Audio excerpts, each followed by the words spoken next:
Hi, everybody. Welcome to Mediation and Beyond YouTube channel in our FAST series. I'm so excited about this. I say that all the time, but I am. Financial awareness and self-transformation, mind and money connecting and talking about it, how they interact and which they do. So Colleen O'Neill here, divorce mediator, divorce coach, with my dear friend and colleague, Carolyn Wetzel.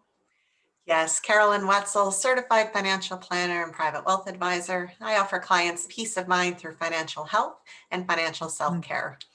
And we need some financial self-care, and we need some financial health for sure.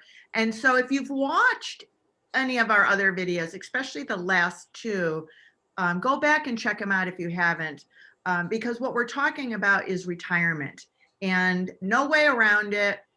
If you live long enough, you're going to be in retirement. So there's just kind of no way around that.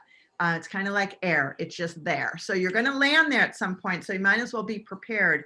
And that's what we want to do in a really kind of clear, informative, give you some ideas and tips to take home with you so that you can actually get educated yourself. And knowledge is power around finances, and knowledge is power around anything.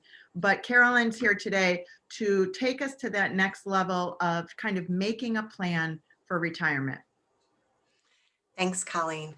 Many people ask, how do I even get started? Where do I even begin? And the truth of the matter is, beginning to plan for retirement will look different for each of us depending on our life stage. It can be as straightforward as understanding what are my goals, what are my income and my expenses now.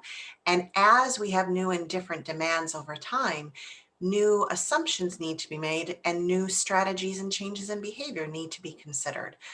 And one question that people ask often is, well, how do I even figure out who to talk to or where to begin? I mean, there are all these different titles and words I see that different people have who claim to work in financial services. So I guess what I would say is a couple of things based purely on my own professional experience. I myself, for instance, am a certified financial planner. That means I've taken additional testing, I have completed different experience requirements, and I hold myself up to a certain code of ethics and behavior so that when you see the CFP after my name, anyone, even before they know me, knows that I've done that work and I'm a fiduciary, which means everything I tell you is in your best interest. Why do I offer that as an example? I offer it as an example so that when you are contemplating, how do I begin and plan for my retirement, know that you don't have to know what every single combination of those letters in the alphabet mean. But when you find out someone like Carolyn Wetzel has CFP, the first thing I would invite you to do is to Google it. What does CFP mean? Understand CFP means Certified Financial Planner. Understand the different experiences and training and the code of ethics required. And understand that role of fiduciary, meaning best interest, and understand that that means serving you.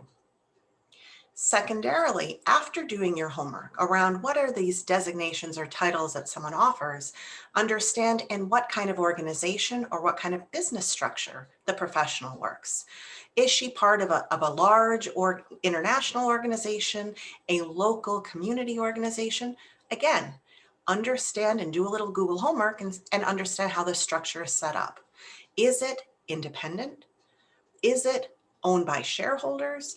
And the value of doing this is you realize when working with that person, what kind of overall structure is guiding his or her behaviors. And lastly, before working with someone, ask some important questions. Ask questions like, how are you paid? Or what will we actually develop together? Other questions like, can you give me a couple of client references?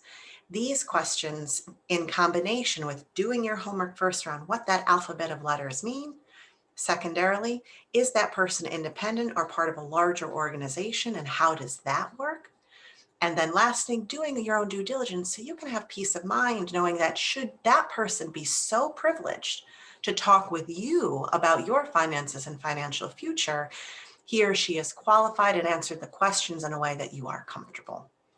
That's fantastic information, Carolyn. And I think that is no different than what somebody would tell somebody about a health issue.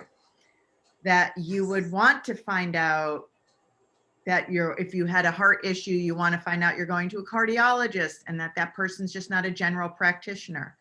You want to find out if you want someone in your local community or that's affiliated with your hospital, you get somebody more local. If you want somebody world renowned, you can do that too. And right. And so Exactly. and then you really do the research on what you need to ask that provider about your heart. Right? Here's what's going on with my heart. Here's some good questions. And so financial health is no different than our physical health, our emotional health, our spiritual health. They're all together.